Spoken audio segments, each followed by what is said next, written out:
What's going on, everybody? We are back on the channel. So here we have the brand new Nespi 4 case. You guys saw me review this a couple of weeks ago. It is a Nespi 4 case. It is the updated model to the original one that they sold with the Raspberry Pi 3. This was a little different. Obviously, it comes with the SSD case, which is a cartridge. So we're not just going to do an unboxing here today. I'm going to cover a few of the things. There are a few concerns about the case and that I do want to discuss. Primarily trying to get it to boot from the cartridge because, as you guys know, this uses a SATA port here on this case. Now, if you guys have already seen, I've been using my builds using a USB external SSD drive. SATA drive for this using USB 3.1. But this review is not just going to be an unboxing. I'm going to show you guys how to fix it and primarily how to get your SATA drive to boot directly from the unit itself without having to use a memory card. So I know this is going to be a little different. Let's go ahead and get into it. You guys know what time it is.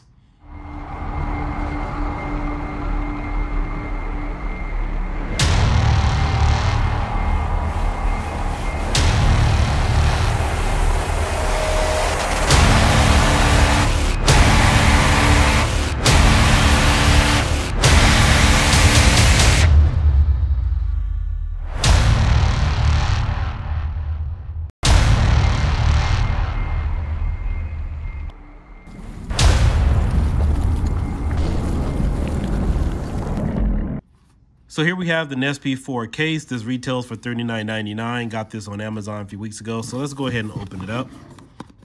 And in case you guys are wondering, that is the brand new Arma Felony 6S. Just got it today. So just thought it would make a really good background prop today.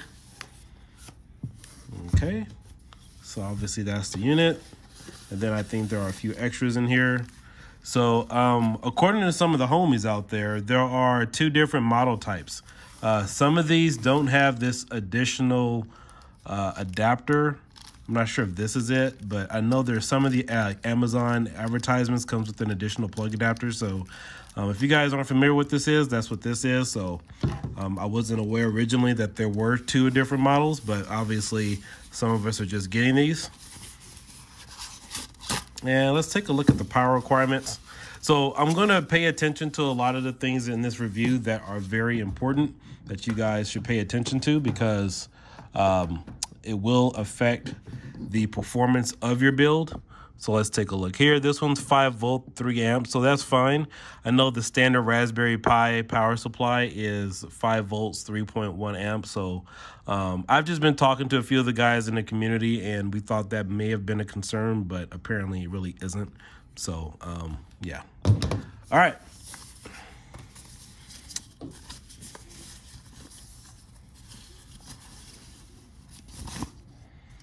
All right, so here is the brand new Nespi 4 case from RETROFLAG. You get your power and your reset button here. There is your cartridge, nicely packed. Ethernet port here, your USB-C adapter here. You got your audio, you got your 2 display ports for your micro HDMI connectors. And then, of course, you have your memory card slot. And, of course, you have your memory card slots here, but if you guys are familiar with my channel, we don't use these anymore. These are obsolete, so don't even bother. All right, here we go. This is the cartridge where my SATA is going to go. I already have a pre-built image here, so we'll talk about that here in just a second. I love Samsungs. Let's go ahead and pull this top off, and then we'll take a look at this. You know what? Before I get to that point, I want to show you guys something for size comparison. So this is the original Nespi case made for the Raspberry Pi 3B. It was compatible with the Raspberry Pi 3B Plus. I actually recorded a video for this, but never posted it. I got about pretty much almost done and then had some issues with the GPIO. And I think it's because I accidentally screwed into the wire here. Maybe it's because I did that right there. So this wire could get pinched when you're trying to close it up. So, but other than that, it's a great case. And so, yeah, I mean, the image I was using it for had the scripts and everything there. But it's a really great case, but really wasn't my, forte as far as where I wouldn't really use it for, but I do have enough pies I can use this for later. But just as a size comparison, you guys see it here. It is a little bit bigger. So you guys do have that reference point there. This is the Pi 4 one. This is the one for the Pi 3. And so today we're also going to use the Raspberry Pi for 8GB model. So we're going to go ahead and feed this bad boy with this. Obviously, you guys know I have compatible images for Raspberry Pi 8 that will boot from USB 3.0 or even a SATA drive. So we're going to feed the beast. So moving on, let's go ahead and open this thing up.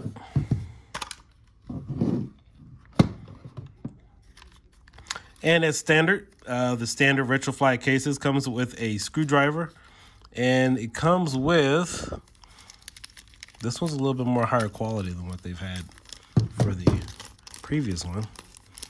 Okay, yeah, this one's a much better screwdriver than what came with the previous Nespi case. It's pretty nice. Looks like it has additional pads here as well, so those are probably thermal pads. And so, of course, you have a fan here. This is for your Raspberry Pi. That's pretty standard. And then, of course, it says, please remove the SD card before installing the Raspberry Pi. Oh, obviously, you want to do that. All right. So the only thing that I don't like about this case is the fact that obviously with this particular case, you have all 4 ports available. It gives you 2 additional ports for this case. You get 2 in the front, and then you have 2 here that's underneath this. So with this one, you do have to use a USB hub if you guys want to use that. Because all the ports are pretty much used inside. So obviously your Raspberry Pi has 4 ports. The 2 inside are going to be used for, one's going to be used for the front. The other one here is used for the, obviously the power and everything. And then also the GPIO script as well. And then of course you do have the cable that will be used for your SATA ports. So you have 1, 2, 3 there, and then you have the other 2 here that's routed to the front. So unfortunately, this case doesn't give you that additional option of having 2 more ports. We can make do with it. So, I mean, the power supply is enough. I haven't seen anybody in the community having any issues with lightning bolt issues. Like that was a major problem with the Pi 4. I'm sorry, with the Pi 3. So, yeah, that doesn't really seem to be an issue here. So again, just one last look. There is your SATA connection there in the back, and this is the cable. The cable is a USB 3.1 cable, and for those of you guys wondering why am I calling this a USB 3.1 and not 3.0, these were converted several months ago to be backwards compatible, I know, with computer technology. So they upgraded it from 3.0 to 3.1. And then if you guys are getting a computer and you do see USB 3.2, it's actually red. So, and those have been backwards compatible. Now, originally they weren't, but just thought I'll let you guys know that these are 3.1. It doesn't really matter what terminology you use, if you want to call it 3.1 or 3.0. They're both technically correct. So, again, you have another USB 3.1 here. Obviously, everything's mapped out to the front. And so a lot of you guys may have concerns, and I'm not going to spend too much time on downloading the script to get it to work because I'm using Supreme Ultra. And yeah, that should be coming out next month. So if you guys are subscribed to my Patreon, people on my Patreon will get that build a week earlier before everyone else. So the Supreme Ultra already has the script built in for the power and the reset button. And then, of course, the other thing that we definitely want to address is this issue right here. So these are the SATA connectors. Obviously, this SATA drive goes inside this case. And so I had some concerns about it as far as, well, hey, you know, the technology is out there. You can boot using an external SSD, or you could use a SATA drive. There's been a lot of problems trying to boot from SATA, but however, there is a fix. So if you guys are subscribed to We're Dirty Gaming on his YouTube channel, he did post a fix for this. I'll put a link in the video below. So, but the only problem is all the USB drives, all the SATA drives are not They're not the same. They all have different ID numbers. And I will show you guys that in this video as well. So apparently, because of the technology between the USB and some of the SATA drives, something called UAS, they all have a different format. And so you can burn an image directly to a SATA drive. And so this is why a lot of the other YouTubers are having problems as far as trying to boot. It's not so much just the cable, but because it's looking for a specific code to boot. And so that's why I believe Kingstons typically work if you guys are trying to boot an image directly from the drive. You can use this slot here for an SD card. Load your image there, but obviously that's a lot slower. If you get a Samsung Evo, it has a 100 megabyte read speed or write speed as well. But if you use a SATA, it has 1,000. But this one here is like 500 megabytes. But so one of the problems that a lot of other YouTubers are having is that you can load games on here, which is fine, but you can't boot from it. So there is a fix to that.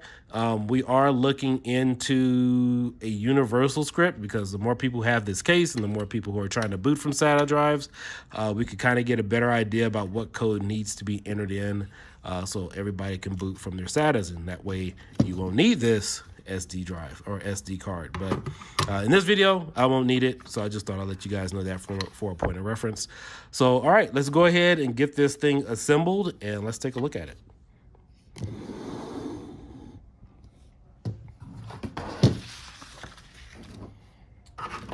And I'm going to go ahead and pull my SATA drive out. This little bracket came with my Thermaltake 900. It's really nice to have.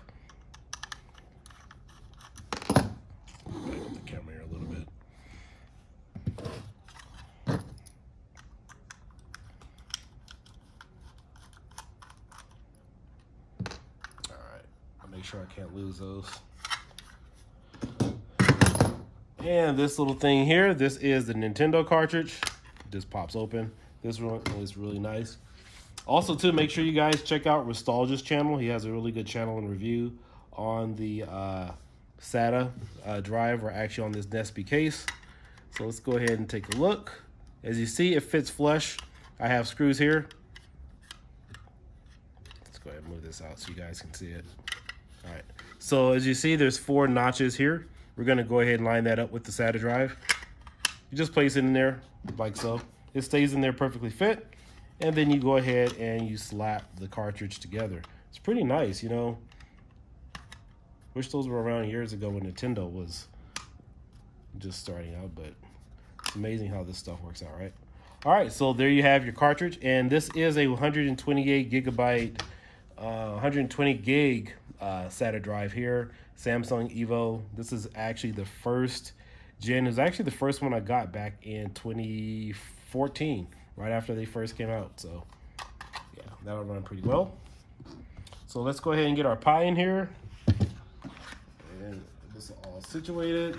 And I hope I do not have a problem with my existing heat sinks. So yeah, hope that is not an issue. I don't think it will be, but I just hope it's not.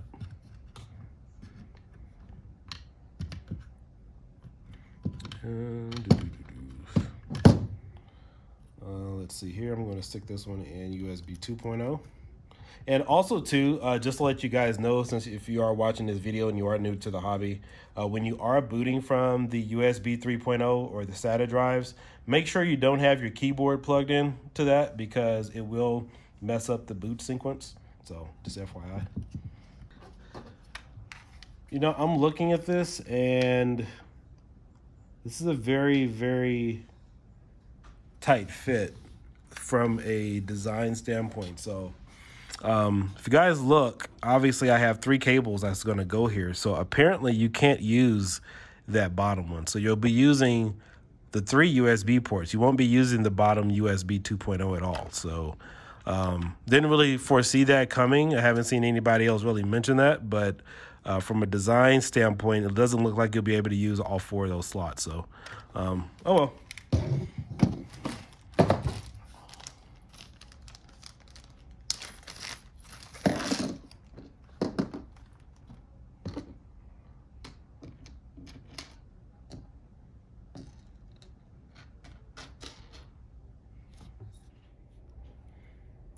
All right, so it does appear that I do have to remove my current existing heat sinks that are on the case and use the thermal pads. I mean, obviously that was a given, but I was hoping to kind of get away with it, but that's just not going to work out. So it's unfortunate, but let's go ahead and remove these as well. And we'll go ahead and finish assembling the case.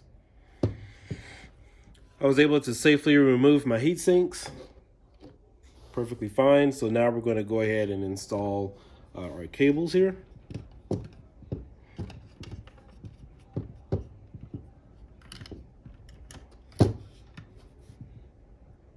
So you're going to take the first cable and make sure you insert it into the USB port here at the top. So the USB 2.0 slot that is on the bottom isn't going to be used due to a limited space in the case. So the second one is going to be the USB 3.1. We're going to go ahead and put that here at the bottom. And then of course the other one from the case, which is the top of this, is going to go into the top of the USB 3.1 slot. So, all right, so before we move back onto the case, I want to go ahead and screw in the SSD drive here in the Nespi case. So let's go ahead and do that. So we have 4 screws here. We have 2 black ones, and then we have these little tiny small silver ones here. So these are the 4 that you're going to need. Here, I'll zoom in. These are the 4 that you're going to need. These are the smaller ones. They look a little fat. These are the ones you're going to need for this build, specifically for the case. I was looking at the directions for a few minutes, and they look a little confusing when you first look at them, because you can't really tell, or the diagram doesn't really tell you exactly which screws you need for this. So we'll go ahead and take care of it ourselves.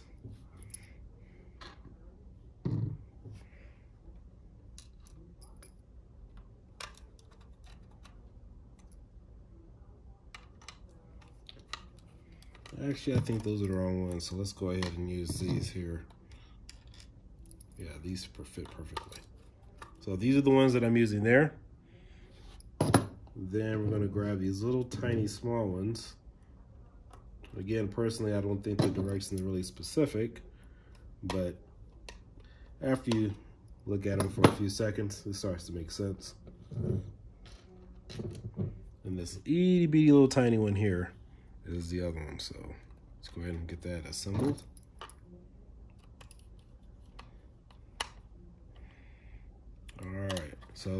All right, there is the cartridge. We have our 4 screws there. So let's go ahead and get back over to the case. And so it appears, obviously I already removed the heat sinks. So this is what it looks like. There is a little bit of play here on the board. As you guys can see, it kind of moves up and down a little bit, but we're going to go ahead and get that screwed in. Additionally, too, this is your cable that goes to the GPIO board. So I already have that assembled as well. So you guys go ahead and take a look at it. So let's go ahead and work on the rest of this case.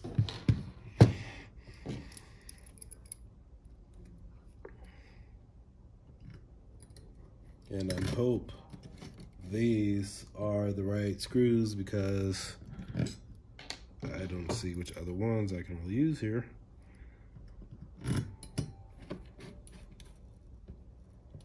Looks like a little too tight. Let me see. I can't really tell, but I'm gonna go with it. So on the diagram, it only looks like there's 2 screws that go on this side here and here. If anything changes, I'll let you guys know, but I'm just doing this right, opening it right out of the box. And so I believe the other screws come in from the bottom of the case to secure it.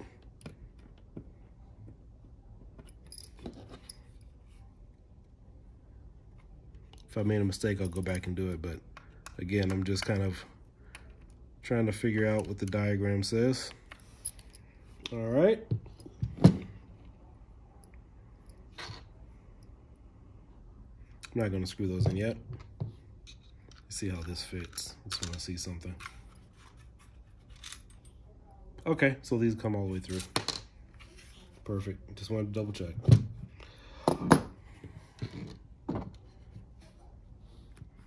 All right, so for our next step, we're going to go ahead and plug the fan into the header. So let's go ahead and do that. And typically these go facing up, so it should be an easy fix. I'll go ahead and move my hand out the way so you guys can see it. And it slides in just like so. Perfect, just like that.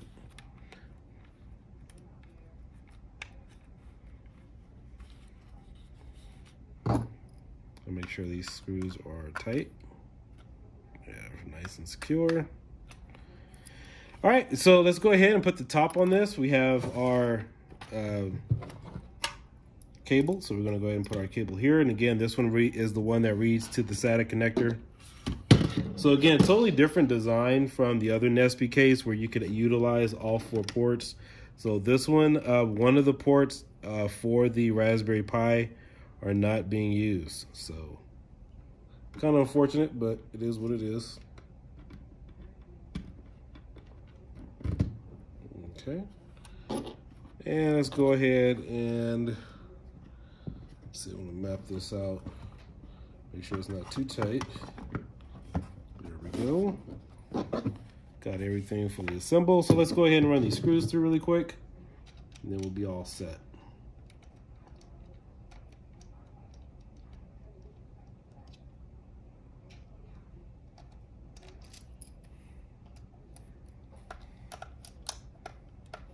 And the one thing I love about this case, the new Nespi Pi 4 case, is that there isn't a chance to screw in on top of your wires as I made with the original Nespi case for the Pi 4. I mean, sorry, for the Pi 3. So it can happen. I mean, it happened with my last one. Probably some other people have made that mistake too. So hopefully I'm not the only one who did that. I mean, I didn't, you know, screw it all the way through it, but you don't have that possibility here. And the wires are thicker on this one too, so, but they did lay it out a little bit better. So, and of course, and we got 2 more screws left, and then we'll be all set. So remember, these long screws go at the bottom of the case according to the diagram. So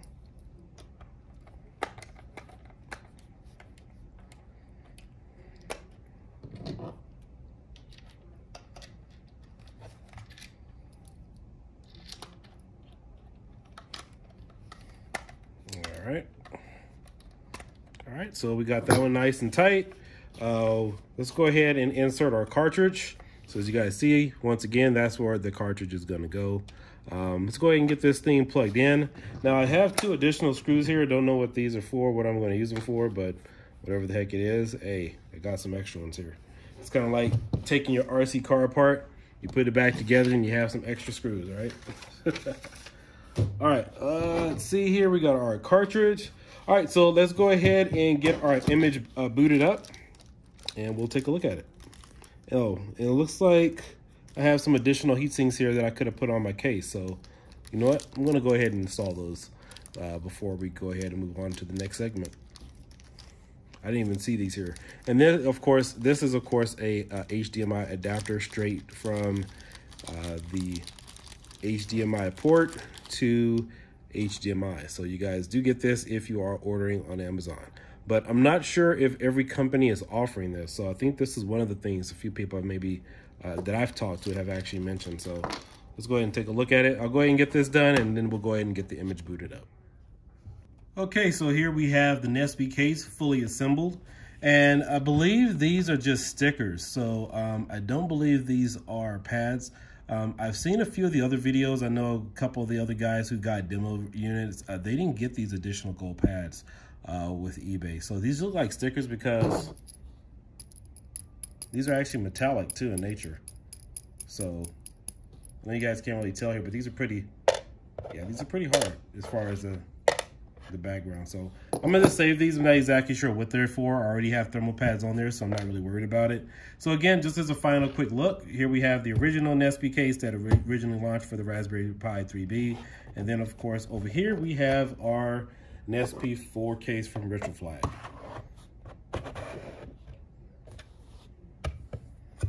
Slips in. All right, so once we already have this set up, let's go ahead and run an image and see what happens. Oh, and by the way, this will be the first time the script is actually tested to see if this current script that we have, which is a custom script made by the Supreme team, will work on this particular unit. So for those of you guys who don't know, there is a custom script that was made for this in order to get it to work with this particular image. So I believe an updated version of this script that the RETROFLAG team made was also sent to their team. I'd have to verify that, but I believe they did get a updated script that'll make things work a little bit better and more efficiently. So let's go ahead and move on to it and take a look and see what happens. Okay, I'm back at my other workstation. So I do have the HDMI plug already plugged in. We have the power adapter as well. And then of course I have my controller plugged into the USB 2.0 slot. And then of course we have our Samsung SATA drive, obviously inserted in by the cartridge. So just to remind you guys once again that this is an updated script that is made to work with the GPIO case. This is not the one that RETROFLAG put out, but hopefully it will make its rounds around the community to help better serve you guys. And again, I do not have an SD card installed at all. I am booting directly from the SATA drive, something which is very unique right now to the Pi community. And this is actually going to be a first test here to see if this will also boot with the specified script with the SATA drive. So cross your fingers and let's see if it works.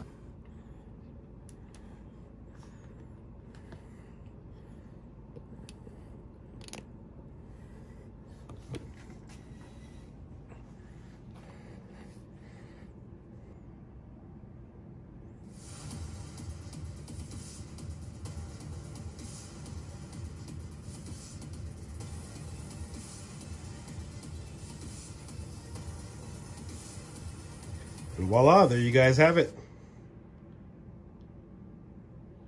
Hope you guys enjoyed this quick video. I'm going to play around with this for just a few more minutes. I'm going to go ahead and set up my controller. So again, here we have Supreme Ultra booting on the Nespi Pi 4 case from RETROFLAG directly from the SATA drive. And of course, the GPIO scripts are working. Let's go ahead and test the reset button, see if that one's working as well. And if you guys like that little intro with for the Supreme team, I made that for them, so hope you guys enjoy it.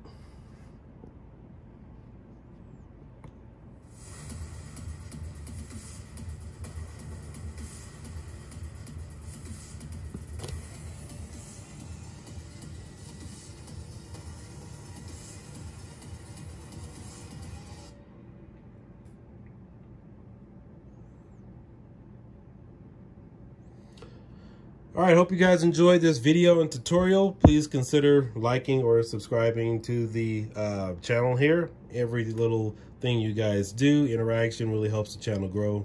Again, this is Kiodiekin, and catch you guys next time. I got a lot of more exciting things waiting for you guys. So again, this particular image or this particular build should be coming out again, hopefully next month. There's been some fixes to Sega Saturn emulator, getting it to run more efficiently, especially for 2D games. And then, of course, there were some other additional add-ons as well.